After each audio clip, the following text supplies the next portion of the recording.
Way into this one, Game 2 in this best of 7 series between Lucky and Ice Cream. Spawning here in the lower left corner of Neoplanet S, guys. It's the blue Protoss, almost said Terran. It is Lucky.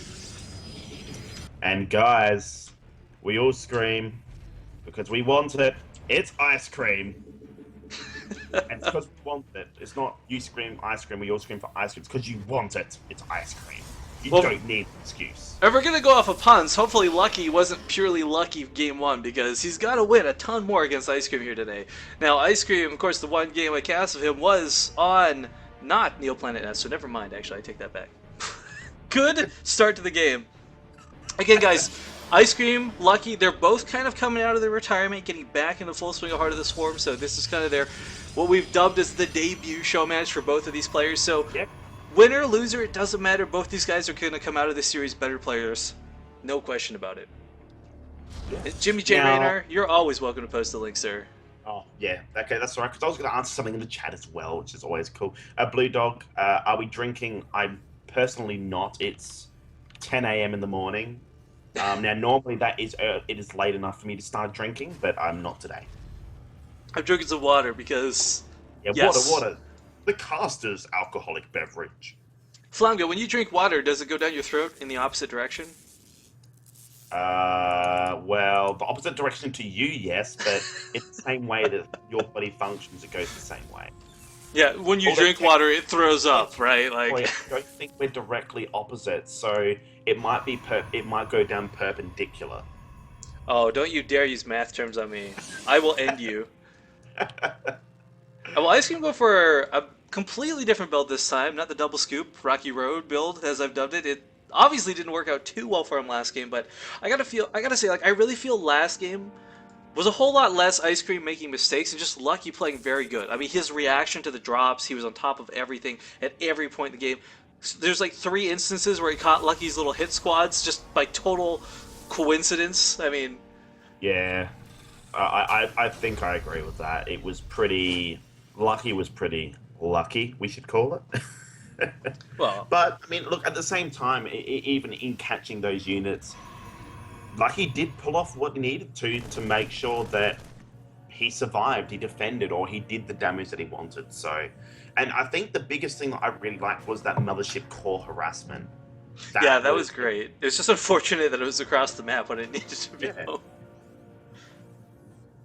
But okay, I mean, okay, with the earlier gas and no Reapers coming out of Ice Cream, I'm really hoping this could be a Helling Drop build. And I say this because this is one of my favorite builds, but a lot of players have taken the new Heart of the Swarm unit, the Widowmine, and incorporated that with their drops. Because Protoss, in general, have a really difficult time getting detection out early. I mean, Zerg get the really easy Spore Crawler, Terrans get Turret, Scan. Protoss, Cannon, not so much. It's a little difficult. You go for maybe an Oracle or something if you're already going for a Stargate build. But yeah, getting detection out early is a bit of a pain in the butt, so Widowmine drops can be really effective. I'm curious to see what is coming out of this factory, though. Well, he did scout that expansion, so he knows, well, okay, you can't have too much tag. So, okay, well, there's the Widow Mines, guys. There you go. So we're going to have some Widow Mines. It's going to be a Widow Mine drop. This is going to be sweet. Well, I'm a little curious because he didn't swap. I assumed he was going to swap that to the factory, but he's continuing Marine production now. What this could alternatively be is a Marine drop with Widow Mines coming, just straight up walking through the front door, which would be equally cool. But of course, Neoplanet S, there's a lot of dead space in the main base, so it's really easy to elevate your units up. And Lucky. There's that mothership core again. Catch it. The scout on that Widow Mine is worth the damage it took. Because it's not going to get in here and kill anything like it did last game, but now he already knows Widow Mines are on the field. You know, there's got to be cannon up near the mineral lines or an Oracle out or something. I actually see pilots coming up behind the mineral lines, ready to put cannons down if necessary. Yeah, which is always really good now, Widow Mines. Actually, just quickly, did you see the thread on the Widow Mine maths and their targeting and how they work? Yeah, because that was right after MLG. People were like, why were none of Flash's Widow Mines attacking? Now, unfortunately, Protoss don't have any units that are really that fast to run through the Widow Mines like that, but the targeting of them, you know, if you focus that Zealot down, it can really screw up the targeting of the Widow Mines. But, okay, we've got 4 Marines, 2 Widow Mines loaded up into a drop, Flamga. This is going to be great, man. Now, cannons are going down in the mineral lines, but that's okay. Look, that's not really the end of the world. If that Widow Mine is just somewhere inconvenient in the base, that's all that matters. yeah, the ramp is an equally good place to place a Widow Mine on top. If you're not going to use the, if you can't, like this situation be, get into the mineral lines, the ramps and the other choke points are really nice. But these 4 Marines might actually be able to just straight up distract the cannon long enough. I'll have to see if Ice Cream follows through with this. And oh, did you get a spike there, or is that just me? Nah, that wasn't me. Oh, Widow Mine goes down. And nothing's in range. Yeah, positionally, not the best spot. Lucky, this is again, that was that scout. That beautiful scout shut this down entirely. Ice Cream's plan for aggression? Nada. But even then, I think Ice Cream really should have gone, okay, there's a cannon, I'm going to go home. There's not much you can really do in regards with the Marines. Marines, yes, but there's no stim pack. There's only 4 Marines. You can't take on the cannon. Yeah, well, like I said, the distraction tactic of maybe having the Marines shoot the cannon with a Widow Mine Burrow is somewhere more favorable, like the ramp, but unfortunately, that's not the case, it would appear. I don't know, Ice Cream, this is... It kind of felt like, you know, when you watch a player slow motion going for that slam dunk, and then Michael Jordan at the last second just slaps it out of your hand. Like, that's what I feel just happened. Yeah, just denied. Actually, I do have a very pertinent YouTube video that completely describes that situation, and I will link it after for you. Is it Space Jam? Because it should be. It's 5-second films. I love 5-second films, man. I am so obsessed with that site. Also got like a big crush on Kelsey Gunn, so you know, that helps. Okay, does Ice Cream, he doesn't... Wait, whoa, what's with the vision checks here? There we go. Bug it out for a second. He doesn't see the pylon to the south of his base, and this could potentially hurt him, because if he leaves his base, you know, with his force, and then all of a sudden 4 Zealots warp in, might have the same situation as last game, where he's just going to lose a ton of... Oh, this one just does not scout it. This is really disappointing. Hang on, will he get it this time? It's just out of vision. Just so very barely out of vision. This is... Oh my.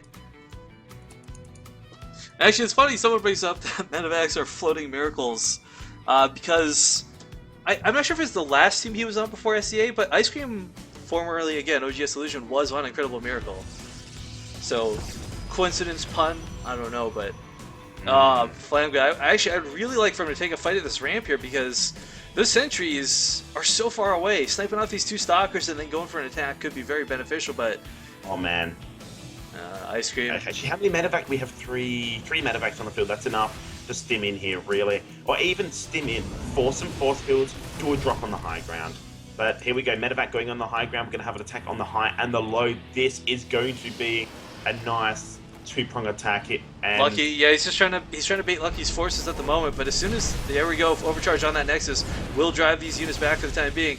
Does not quite get to get in with that forge, but he's going to have a nice concave here. This is sweet. Just that but that Archon.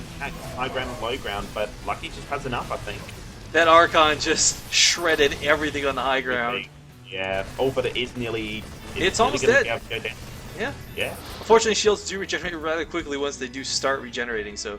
oh, do we have Ice Cream going for a factory block? Looks like that might be the case. This was kind of sad, like... I know they dedicated trying to make Hellbats as like... The idea behind Hellbats wasn't for Zerg or any other unit, it was like, we want to make mech viable versus Protoss, but in the end, Bio's still just better. Oh yeah, man. I mean, the Hellbat in general is just good, but against...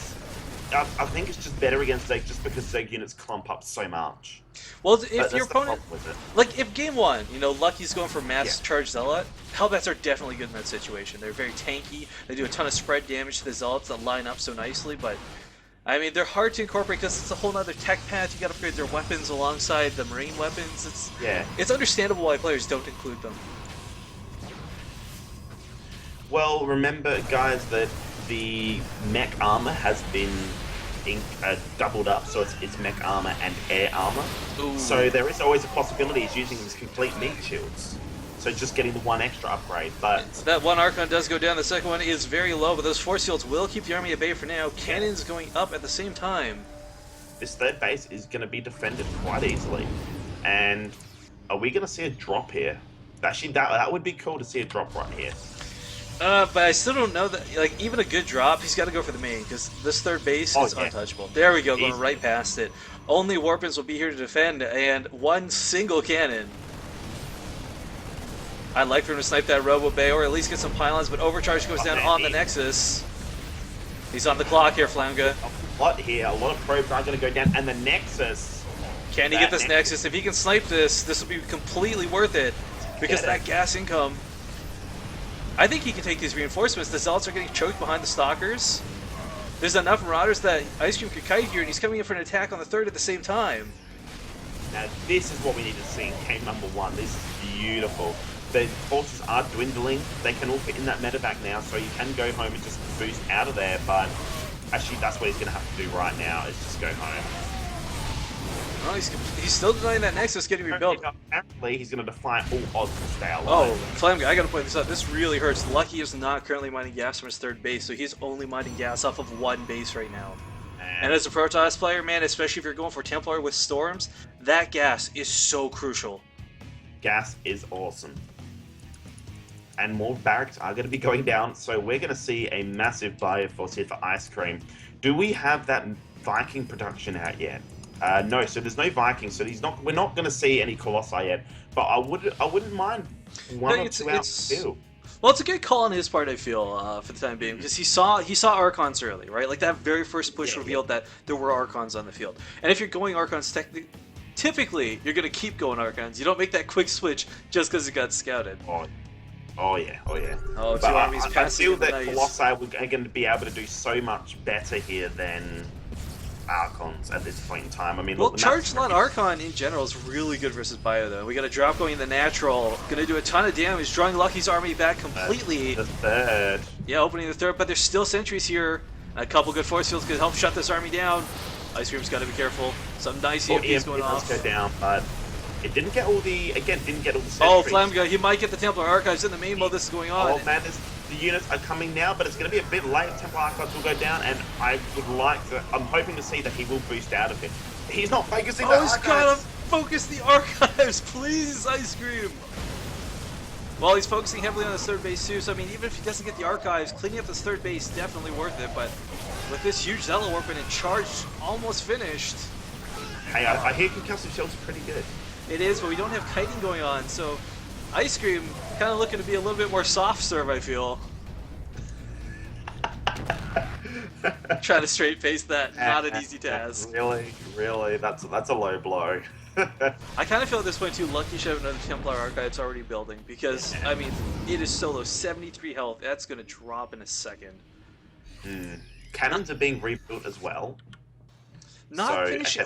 That's going to help, but I can't help but obsess over this. Not picking off that Templar Archives, getting it so low. I understand he was focusing on that third, but it's because he got neither when he could have gotten one or the other. Yeah. And what I'd like to see right now is him take out those rocks. That's going to be one of the biggest issues. Every time he's coming in, force fields are hampering him every single time. Yeah, absolutely agree. He's going to have to run now. Drop in the second base yet again. Cannon will go down, and how many probes will he get this time?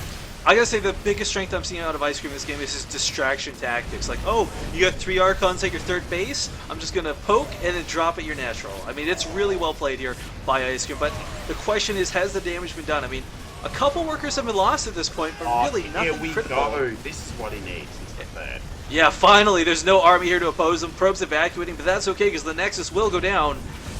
Oh, yeah. Please go finish the Templar Archives. Please do it, Ice Cream, I beg you. No, he flies right past it for the mineral line. You're going to be constantly disappointed this game. He's going to go for the probe line instead, though. It's not a bad choice. I mean, economic damage is definitely the key when you want to fight a Protoss player. Because he's kept, I mean, the gas count for Lucky's been low. He's got a bit of a bank now, but earlier on in the game, he really took a hit.